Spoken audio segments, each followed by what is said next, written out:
Please subscribe Maina stories. తోడికోడళ్ళు ఎన్నో అపాయాలు ఆటంకాలు ఎదుర్కొని ఎంతో ధైర్య సాహసాలతో నిధిని సొంతం చేసుకున్నారు. ఆ నిధి ఎవ్వరికంటా పడకుండా జాగ్రత్తగా ఇంటికి తీసుకుని వెళ్లారు. ఇంట్లోకి వెళ్ళగానే తలుపులు కిటికీలు అన్నీ గట్టిగా మూసేశారు. వారు బ్యాగుల్లో తెచ్చిన నిధి మొత్తం హాల్లో గుమ్మరించారు. ఆ నిధి ఓ బంగారు రాశిలా మిలమిలా మెరిసిపోతూ ఉంది. దానిలో ఎన్నో రకరకాల విలువైన ఆభరణాలు, బంగారు నాణేలు, వజ్రాలు, వైఢూర్యాలు ఉన్నాయి.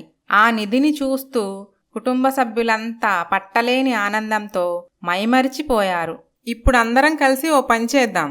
ఈ రాశిలో ఉన్న ఆభరణాలు, వజ్రాలు, రత్నాలు, నాణేలను వేరు చేసి వేరే వేరే సంచుల్లో నింపుదాం. అలాగే అమ్మా. అత్తయ్య, ఈ నగలు చూస్తుంటే మతి పోతుంది.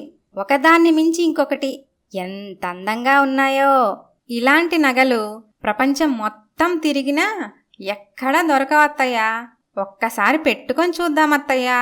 ఈ నిధి సంపాదించటానికి ఎంతో కష్టపడ్డారు. మీ ఈ చిన్న సరదా నేనెందుకు కాదంటానే. అలాగే కానివ్వండి. అత్త సరే అనటం ఆలస్యం. తోడికోడళ్ళు గబగబా ఆ నిధిలో ఉన్న నగలు ఒక్కొక్కటి తీసుకొని అలంకరించుకుంటూ ఉన్నారు. అబ్బా, ఈ హారం ఎంత బావుందో. ఈ వంకీలు చూడండి ఎంత బాగున్నాయో. అత్తయ్య, ఈ వడ్డాణం పట్టుకోండి, ఎంత బరువుగా ఉందో. అత్తయ్య, కిరీటం కూడా ఉంది. ఇది నేను పెట్టుకుంటాను. అప్పుడు అచ్చం మహారాణిలా ఉంటాను కదా. అత్తయ్య, మరి మీరు ఏమీ వేసుకోలేదే. ఈ నగలు మాకంటే మీకే చాలా అందంగా ఉంటాయి అత్తయ్య, వేసుకోండి అని తోడికోడళ్ళు వారి అత్తని కూడా నగలతో అలంకరించారు. ఇంకా బోలెడు నగలు మిగిలిపోయాయి. ఇంకో 4 తలలు 10 చేతులు ఉంటే ఎంత బాగుండు. అప్పుడు ఈ మిగిలిన నగలు కూడా వేసుకోవచ్చు. అవునవును. మీ తలకాయ్ అదేం కోరికే. అప్పుడు గాని జనం దడుచుకొని చావరు. అత్తయ్య, ఇలా చూడండి. ఇదేంటి? దీన్ని కంటే అంటారు.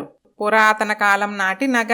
పాతకాలం నగలే మళ్ళీ ఈ కాలం ఫ్యాషన్గా మారిపోయాయి. వాటినే టెంపుల్ జ్యువెలరీ పేరుతో తయారు చేసి అమ్ముతున్నారు. అవునత్తయ్య, ఈసారి ఏదైనా పార్టీకి వెళ్ళేటప్పుడు ఈ నగలు వేసుకొని వెళ్దాం. అప్పుడు ఆ ఫంక్షన్లో సెంటర్ ఆఫ్ అట్రాక్షన్ మనమే అవుతాం. అలా ఎక్కడికి వేసుకుని వెళ్లే ప్రసక్తే లేదు. మనకి నిధి దొరికిందని ఎవరికైనా అనుమానం వస్తే చాలా చిక్కుల్లో పడతాం.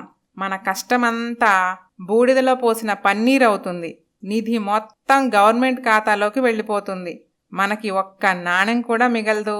అయ్యయ్యో, అవునా? అవును మరి. అందుకని పొరపాటును కూడా ఎవ్వరికీ మనకు నిధి దొరికిన విషయం చెప్పకూడదు. అర్థమైందా? అలాగే అత్తయ్య. అస్సలు ఏమీ జరగనట్లే ఉండాలి. ముఖ్యంగా పక్కింటి పారిజాతంతో చాలా జాగ్రత్తగా ఉండాలి. దాని కళ్ళన్నీ ఎప్పుడూ మన ఇంటిపైనే ఉంటాయి. దానికి చిన్న అనుమానం వస్తే చాలు ఊరంతా పుకార్లు పుట్టిస్తుంది. నిజమే అత్తయ్యా. ఇక అలంకరించుకొని చూసుకున్నది చాలు గాని గబగబా బ్యాగుల్లో సర్దేయండి. అది ఎప్పుడైనా రావచ్చు. అలాగే అత్తయ్య. ఇంతలో తలుపు తట్టిన శబ్దం వినిపించింది. త్వరగా సర్దండి అనుకొని ఆ నిధి మొత్తం బ్యాగుల్లో సర్ది లోపల దాచిపెట్టారు. వదినా అని తలుపు తడుతూ ఉంది పారిజాతం. అనసూయ వెళ్ళి తలుపు తెరిచింది. ఏంటి వదినా, ఇన్ని రోజులు ఎక్కడికి వెళ్లారేంటి? రాత్రి పడుకునే ముందు చూస్తే అందరూ ఇంట్లోనే ఉండారు. తెల్లారి లేచి చూసేసరికి ఇంటికి తాళం వేసుంది. ఏమైందో ఎక్కడికి వెళ్లారో అని ఎంత టెన్షన్ పడ్డానో తెలుసా? ఎన్నిసార్లు ఫోన్ చేసినా ఫోన్ కలవలేదు. ఎక్కడికి వెళ్ళారేంటి? మేమెక్కడికి పోతాం వదినా, బయటకు వెళ్ళి చాలా రోజులవుతుంది కదా అని అందరం కలిసి పుణ్యక్షేత్రాలు దర్శించుకొని వద్దామని వెళ్ళాం. అప్పటికప్పుడు అనుకున్నాం, తెల్లవారుజామున బయలుదేరాం. ఆ టైంలో మీరు మంచి నిద్రలో ఉంటారు కదా అని డిస్టర్బ్ చేయటం ఎందుకులే అని చెప్పలేదు వదినా. అలాగా? ఏ పుణ్యక్షేత్రాలు దర్శించుకున్నారు? మరి ప్రసాదం ఏది? వదినా, ఇప్పుడే కదా వచ్చాం. ప్రయాణ బడలికతో అందరూ విశ్రాంతి తీసుకుంటూ ఉన్నారు. సాయంత్రం పూజ చేసిన తర్వాత ప్రసాదం పంపిస్తాను వదినా. అన్ని విశేషాలు సాయంత్రం మాట్లాడుకుందాంలే వదినా. చాలా పనులున్నాయి. సరే వదినా, నేను సాయంత్రం వస్తాలే అని పారిజాతం వెళ్ళిపోతుంది. అమ్మయ్య, వెళ్ళిపోయిందా? వెళ్ళింది. మరి ఇప్పుడు ఏం చేద్దామమ్మా? ఏముంది బాబు, ఓసారి స్వామీజీ దగ్గరకు వెళ్ళి రావాలి. ఆయన అనుగ్రహం వల్లే కదా ఇంత సంపన్నులమయ్యాం. అందుకని నిధిలో సగభాగం స్వామీజీకి ఇచ్చేద్దాం అనుకుంటున్నా. ఏంటి స్వామీజీకా? ఆయనేం చేసుకుంటారత్తయ్య? అయినా ఇందులో ఆయన చేసిందేముంది? ఈశాన్య మూల త్రవ్వమని చెప్పారు, అంతే కదా. అక్కడి నుండి నానా తిప్పలు పడి అష్ట కష్టాలు పడింది మనమే కదా. అలాంటప్పుడు ఆయనకి సగభాగమేంటి? ఆకులు అలములు తినే ఆయన ఈ నిధి ఏం చేసుకుంటారు? 4 నాణేలిస్తే ఆయనకు జీవితాంతం సరిపోతాయి. మనం స్వామీజీ గురించి మాట్లాడేంత గొప్పవాళ్ళం కాదు.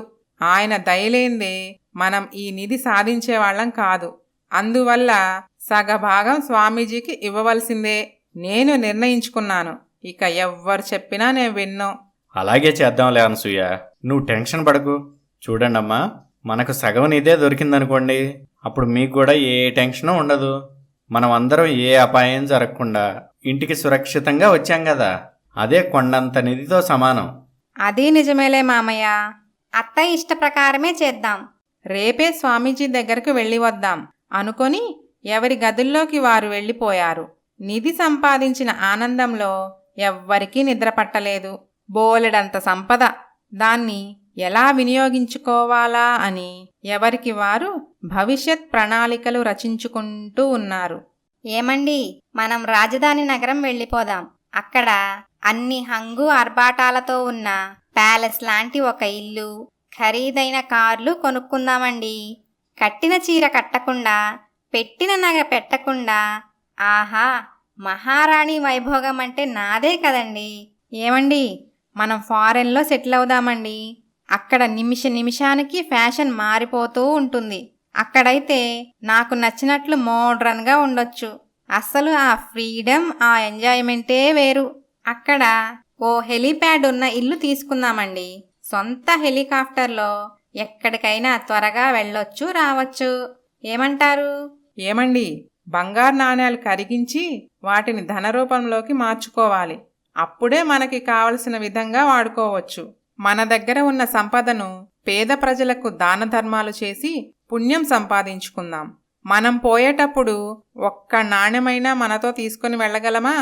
ఆ రోజున మన వెంట వచ్చేది మనం చేసుకున్న పుణ్యమేనండి. అలాగే అనసూయ, నీ ఇష్ట ప్రకారమే చేద్దాం. తెల్లవారింది. కుటుంబ సభ్యులు నిధిలో నుండి సగభాగం తీసుకొని స్వామీజీ ఆశ్రమానికి బయలుదేరారు.